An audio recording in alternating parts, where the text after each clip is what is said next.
Lista 6, exercício 5.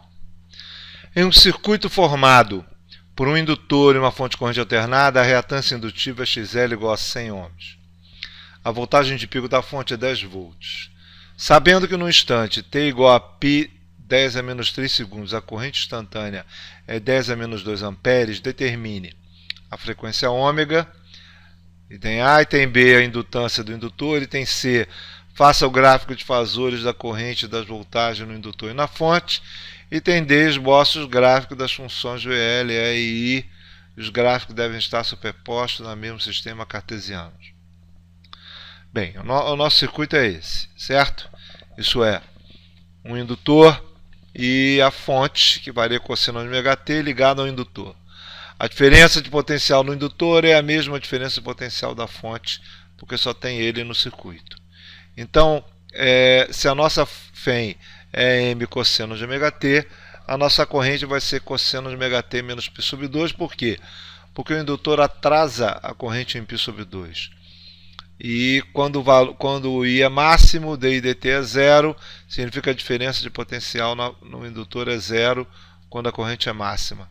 Isso é, a diferença de potencial na fonte é zero quando a corrente é máxima. E assim por diante. Bom, e a amplitude da corrente? Então, vai ser a amplitude da FEM dividido pela reatância indutiva. E a reatância indutiva é 100 ohms, do jeito que ele colocou aqui em cima. A reatância indutiva é 100 ohms, vai ser a DDP da fonte, que é 10 dividido por 100, significa que a corrente, a amplitude da corrente é 0,1 amperes. Bem, vamos ao item A. Qual é a frequência ômega? A frequência ômega, a gente vai pegar exatamente o instante que a gente está aqui para poder determinar. O que ele está dizendo é que no instante π 10 a menos 3 segundos, que eu substituo aqui no tempo, certo? É igual a amplitude da corrente é 10 a menos 2, é 0,01, e o valor, né, da corrente, e a amplitude da corrente é 0,1 amperes, do jeito que está aqui. E aí agora é só fazer a conta, isso é, o cosseno fica igual a 0,01 dividido por 0,1, que é 0,1, e o nosso argumento, que é ômega π 10 a menos 3 menos π sobre 2, fica arco cosseno de 0,1, que é 1,47 radianos.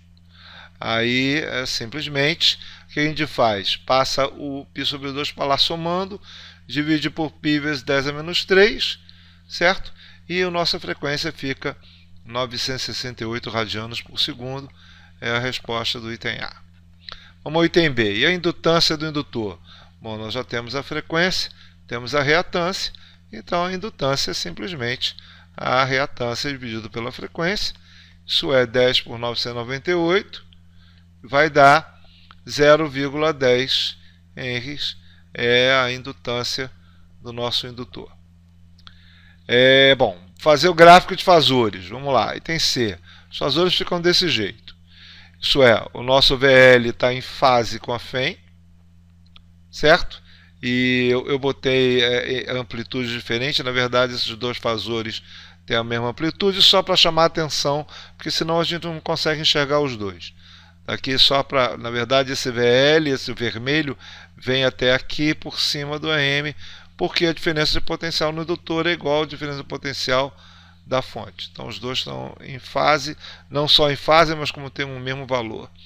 E a corrente é atrasada em π sobre 2, então ela é colocada dessa forma, atrasada em π sobre 2 com relação à FEM, é desse jeito que é o gráfico de fasores. Bom, no D que ele quer é para esboçar o gráfico.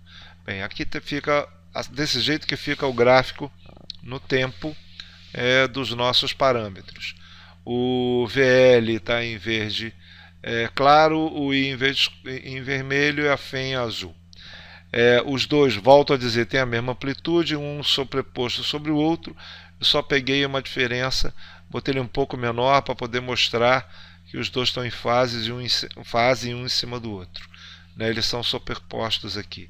A corrente está atrasada em π sobre 2, significa que quando a corrente é máxima, a FEM é zero, porque ela está no eixo imaginário.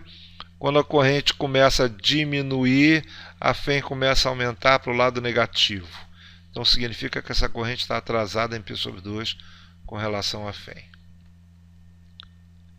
É isso.